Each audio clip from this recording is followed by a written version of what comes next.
Hello class eighth. आज हम लोग क्वेश्चन आंसर्स करेंगे चैप्टर नंबर 1 के, जो हमने कंप्लीट किया था पिछले सेशन में। आप लोगों को ये सारे क्वेश्चन आंसर्स अपनी नोटबुक में नोट करने हैं।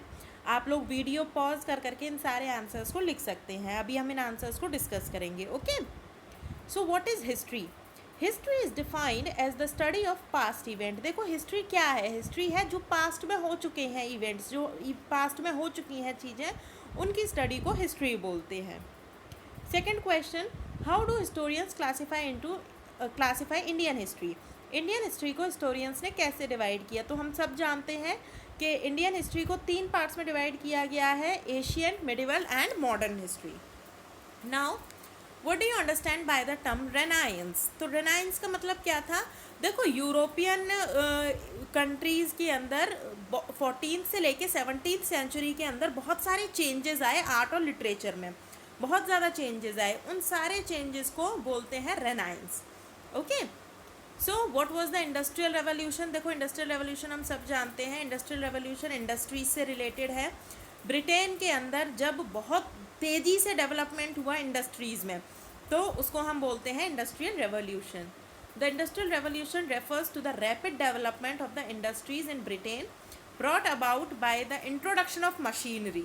और ये डेवलपमेंट हुआ कैसे? ये सारा डेवलपमेंट हुआ सारी की सारी जितनी भी मशीन्स थी, न्यू मशीन्स थी, मिल्स के अंदर मशीन्स थी, उन सब के इंट्रोडक्शन से। Okay, now how does the study of architecture help us in reconstructing the history of modern period in India? देखो, हमारा जो सोर्स है हिस्ट्री को जानने का, वो लिटरेचर के साथ साथ आर्किटेक्चर भी है। हम आर्किटेक्चर से भी बहुत पता लगा सकते हैं कि हमारा जो हिस्ट्री था वो कैसा था। राजाओं के बारे में पता लगा सकते हैं, सुल्तान्स के बारे में पता लगा सकते हैं, मुगल्स के बारे में पता लगा सकते हैं। इवन हमारे पास जितने भी अभी हिस्ट्री से रिलेटेड इन्फॉर्मेशन है, वो इन सब चीज़ों से ही ली गई है। Okay, so the architectural structures of the modern period of India are reflective of British influence. तो अगर हम मॉडर्न इंफ्रास्ट्रक्चर की बात करें, मॉडर्न आर्किटेक्चर की बात करें, तो उसमें हमें ब्रिटिशर्स की झलक देखने को मिलती है। जैसे कि हम बात करें Rashtrapati Bhavan, parliament house, India gate, ये सब के सब ब्रिटिशर्स ने ही बनाए थे और ब्रिटिशर्स के ही चीज़ें उसमें रिफ्लेक्ट करती हैं। Okay, now answers in detail. So discuss the developments that mark the beginning of the modern period in world history. देखो, मॉडर्न पीरियड जब आया तो बहुत सारे डेवलपमेंट हुए। तो ऐसे क्या क्या डेवलपमेंट थे जिसकी वजह से हमें पता चला कि हाँ, अब चीज़ें मिडिवल से निकलकर मॉडर्न एरा में एंटर कर चुकी हैं? तो क्या क्या थी वो चीज़ें? During the modern period, not only India but also other countries of the world witnessed several important developments that shaped the future course of action for the entire world. देखो, मॉडर्न पीरियड ऐसा नहीं है सिर्फ India में आया, पूरी दुनिया में ये मॉडर्न पीरियड इस तरीके से आया कि आगे आने वाली पूरी की पूरी जनरेशन को चेंज कर दिया। इस मॉडर्न पीरियड ने बहुत सारे डेवलपमेंट हुए, बहुत सारे चेंजेस आए, चीज़ें बिल्कुल उलट पलट हो गई, और सिर्फ इंडिया में ही नहीं, पूरी की पूरी दुनिया में।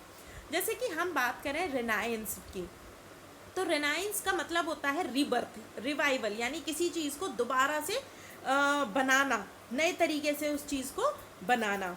As the name suggests, the Renaissance marks the period of revival of European art and literature between the 14th and 17th centuries.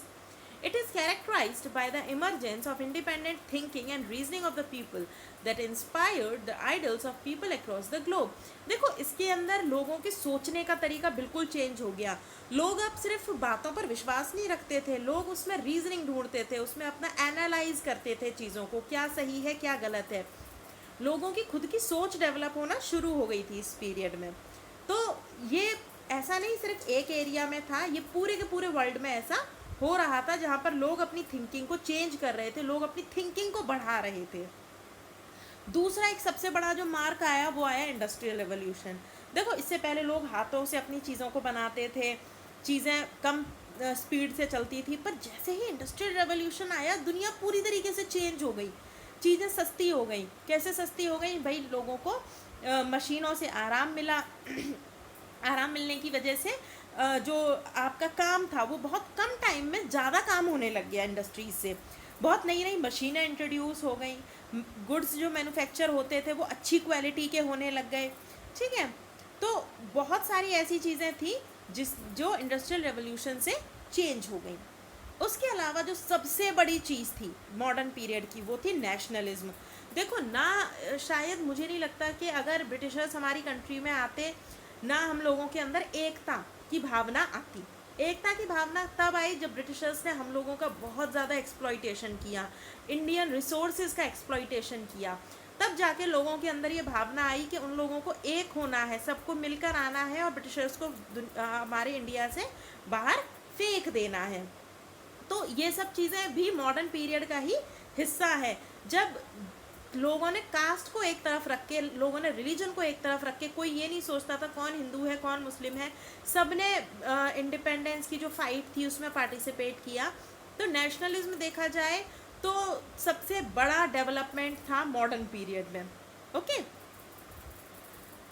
चलिए उसके बाद हम बात करते हैं official documents of the British empires are valuable for reconstructing the history of the modern period in India. Do you agree? देखो, देखा जाए तो ब्रिटिशर्स के बहुत सारे ऐसे रिकॉर्ड्स थे जिनके बारे में जिन्हें पढ़कर हमें उनके लॉज के बारे में, उनके जितने भी उनके क्या बोलते हैं लॉज थे, उनके कानून थे, उनके बारे में हमें पता चला, उनके थिंकिंग के बारे में हमें पता चला कि वो क्या सोचते थे। तो उनके जो ऑफिशियल रिकॉर्ड्स थे, ऑफ कोर्स हमें बहुत मदद मिलती है हमारी मॉडर्न हिस्ट्री को जानने के लिए। The British realized the importance of documentation and meticulously maintained official records for every action taking place under their administration in India. देखो, ब्रिटिशर्स को भी पता था कि सिर्फ बोलने से काम नहीं चलेगा, हर चीज़ को पेन डाउन करना पड़ेगा, हर चीज़ को लिखना पड़ेगा, और उन्हें डॉक्यूमेंट्स मेंटेन करने की अहमियत पता चल गई थी। इसीलिए वो जो भी काम करते थे उसको प्रॉपर डॉक्यूमेंटेशन प्रोसेस से ही किया जाता था। Therefore, there is a large amount of official data on the British period in India, जिसकी वजह से हमारे पास बहुत अच्छा रिकॉर्ड है क्वांटिटी में देखा जाए तो हमारे पास काफ़ी सारा रिकॉर्ड है ऑफ ब्रिटिशर्स का, जिससे हम उनके थ्योरीज के बारे में, उनके लॉज के बारे में हम जान सकते हैं।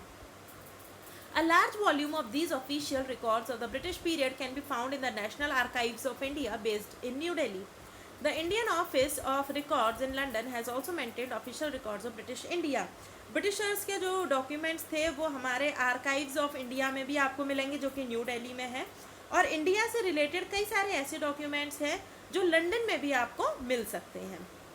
These records prove to be valuable resource for reconstructing the history of the modern period in India. However, we must remember that these official records have been written from the British perspective.